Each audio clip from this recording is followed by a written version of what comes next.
اور وہاں جو سفر ہوا صرف اکیلا، ایک ان کے غلام زید اور آپ صلی اللہ علیہ وسلم کے دو ساتھی۔ اسی طرح حدیث میں آتا ہے کہ آپ صلی اللہ علیہ وسلم سے پوچھا گیا کہ اے اللہ کے نبی صلی اللہ علیہ وسلم، آپ کو بدر کے دن سے زیادہ تکلیف پہنچی ہے، یعنی بدر میں جو آپ کے دندان کو شہید کیا گیا اس سے زیادہ تکلیف کسی اور دن ہوا ہے؟ تو آپ صلی اللہ علیہ وسلم نے فرمایا کہ ہاں، اس سے بھی زیادہ مجھے تکلیف طائف میں پہنچی ہے، اس لیے کہ بدر میں جو تکلیفیں پہنچی تھی یہ تکلیف سارے لوگوں کو تھا، لیکن جو طائف میں ہمیں تکلیف پہنچی صرف تنہا مجھے پہنچا تھا۔ اگر ایک ہی بیماری میں سارے لوگ ہو تو انسان کے اندر ایک تسلی ہوتا ہے کہ اسی بیماری میں سب لوگ ہیں، اسی پریشانی میں سارے لوگ ہیں۔ اگر کوئی تنہا پریشان ہو تو پریشانی زیادہ ہوتی ہے، اس لیے آپ صلی اللہ علیہ وسلم کو سب سے زیادہ طائف میں تکلیف ہوئی۔ جب آپ نے طائف کے سرداروں سے ملا تو ایک نے کہا کہ ہم آپ سے بات کرنا نہیں چاہتے، آپ یہاں سے نکل جائے۔ دوسرے نے کہا کہ اوہو، اللہ نے آپ ہی کو نبی بنایا ہے، کوئی اور نبی اللہ کو نہیں دکھا ہے، آپ ہی کو اللہ نے نبی بنایا ہے۔ اسی طرح ہر ایک نے آپ کا مذاق اڑایا، یہاں تک کہ وہاں کے نوجوانوں کو، بدماش لڑکوں کو آپ صلی اللہ علیہ وسلم کے پیچھے لگا دیا تاکہ آپ کو پتھر مارے، آپ کے اوپر پتھر برسائے، آپ کے پیچھے تالیاں بجائے اور آپ کو گلی گلی دوڑا کر مارے۔ اور اسی میں آپ صلی اللہ علیہ وسلم کے نعلین یعنی جوتا خون سے رنگین ہو گئے۔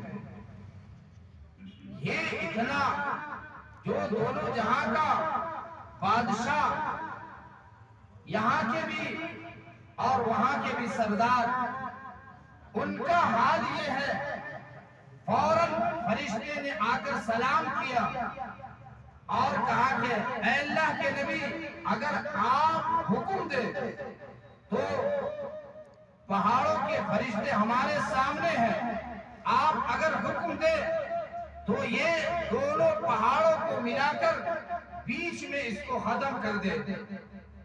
لیکن آپ تو دنیا والوں کے لیے رحمت بنا کر بھیجے گئے، آپ نے کہا کہ نہیں،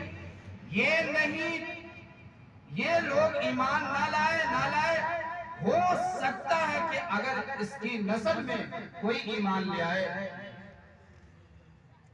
یہ لوگ نہیں ایمان لا رہے ہیں، ٹھیک ہے، ہو سکتا ہے کہ اس کے بیٹے پوتے ایمان لے آئے، اس لیے میں رحمت بنا کر بھیجا گیا ہوں، میں کسی کے لیے زحمت نہیں ہوں کہ ہم اسے ختم کروا دیں۔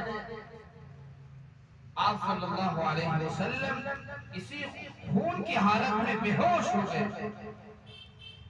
بے ہوشی کی حالت میں ان کے غلام زید آپ صلی اللہ علیہ وسلم کو کاندھے کو اٹھا کر لے کر بھاگنا شروع کیا، پھر بھی بدماشوں نے پتھر برسا رہے۔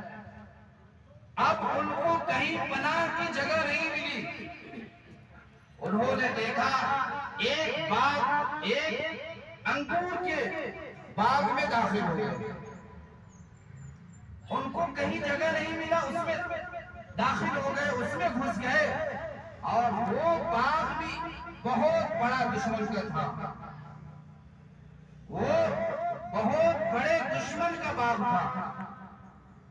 اب آپ صلی اللہ علیہ وسلم کو اس باغ کے اندر انگور کے بیل کے سائے میں لٹا دیا۔ اب اس دشمن کو بھی آپ صلی اللہ علیہ وسلم کے اوپر ترس آ گیا۔ اب وہ دشمن جو ہر وقت آپ آپ کو تکلیف پہنچانے کے لیے، آپ کے اوپر قتل کرنے کے لیے سازش کرتے تھے، لیکن اس کو بھی اس دن ترس آ گیا۔ اس نے اپنے غلام سے کہا، کام کرنے والوں سے کہا کہ انگور ایک پلیٹ میں سجا کر کہا کہ لے جا، اور وہ بوڑھا میاں جو اس انگور کے بیل کے سائے میں لیٹے ہوئے ہیں اس کو پیش کرنا، اور کہنا کہ رشتہ داری کا واسطہ اس سے رد نہ کرنا، اس سے واپس نہ کرنا، اس سے قبول کر لینا۔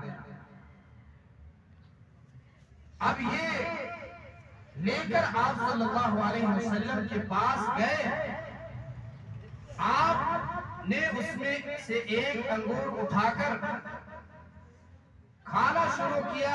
اس سے پہلے کہا کہ بسم اللہ، تو لانے والے نے سمجھ لیا کہ یہ تو ایسا لفظ ہے جو مکہ والوں بولتے نہیں، مکہ میں کہیں نہیں یہ لفظ بولا جاتا ہے، یہ تو عجیب لفظ ہے۔ وہ شخص آپ صلی اللہ علیہ وسلم نے پوچھا کہ تم کہاں کے ہو؟ اس نے کہا کہ میں نینوا کا ہوں۔ تو آپ صلی اللہ علیہ وسلم نے کہا کہ میرے بھائی یونس کے شہر کے ہو؟ تو اس نے کہا کہ آپ کیسے جانتے ہیں یونس کو، آپ کیسے جانتے ہیں؟ تو آپ صلی اللہ علیہ وسلم نے کہا کہ وہ میرے بھائی ہیں، اللہ نے ان کو بھی نبی بنایا اور مجھے بھی نبی بنایا۔ وہ شخص فوراً آپ کے اوپر ایمان لے آیا، اشہد ان لا الہ الا اللہ محمد رسول اللہ، فوراً آپ کے اوپر ایمان لے آیا۔ یہ تھا آپ کا اخلاق، یہ تھا دین کے لیے آپ کی محنت، جس کی وجہ سے آپ کے اوپر لوگ جان دینے کے لیے تیار رہتے تھے۔ اور یہ جو ہمارا دین پھیلا ہے صرف اور صرف اخلاق کی وجہ سے، آپ کے یہ کردار کی وجہ سے، آپ نے ایسا اخلاق، ایسا نمونہ اخلاق پیش کیا جس کو دیکھ کر غیر بھی ایمان میں داخل ہوا۔ جو لوگ کہتے ہیں کہ اسلام جو پھیلا ہے تلوار سے، یہ غلط ہے۔ اسلام جو پھیلا ہے اپنے اخلاق کی وجہ سے، اپنے کردار کی وجہ سے، آپ نے وہ اخلاق کریمہ، اخلاق عظیمہ پیش کیا جس کی وجہ سے یہ اسلام دنیا میں اور قیامت تک پھیلتا رہے گا انشاءاللہ۔ تو اللہ سے دعا کرے کہ اللہ تعالی ہم سب کو نبی کے طریقے کے مطابق زندگی گزارنے والا، نبی کے طریقے پر اگر ہم چلیں گے تو ہمارے لیے 100% کامیابی ہے۔ اگر نبی کے طریقے سے ہٹ کر ہم کامیابی کھوجیں گے، کامیابی تلاش کریں گے تو یہ ہمارے لیے ناکامی ہے۔ کامیابی جو ہے صرف اور صرف نبی کے طریقے میں، قرآن پر ہے، حدیث پر ہے، شریعت کے مطابق زندگی گزارنے پر کامیابی ہے۔ دنیا کے کسی شعبے میں کامیابی نہیں ہے، کامیابی صرف اور صرف ہمارے لیے نبی کے طریقے میں ہے۔ اللہ تعالیٰ سے دعا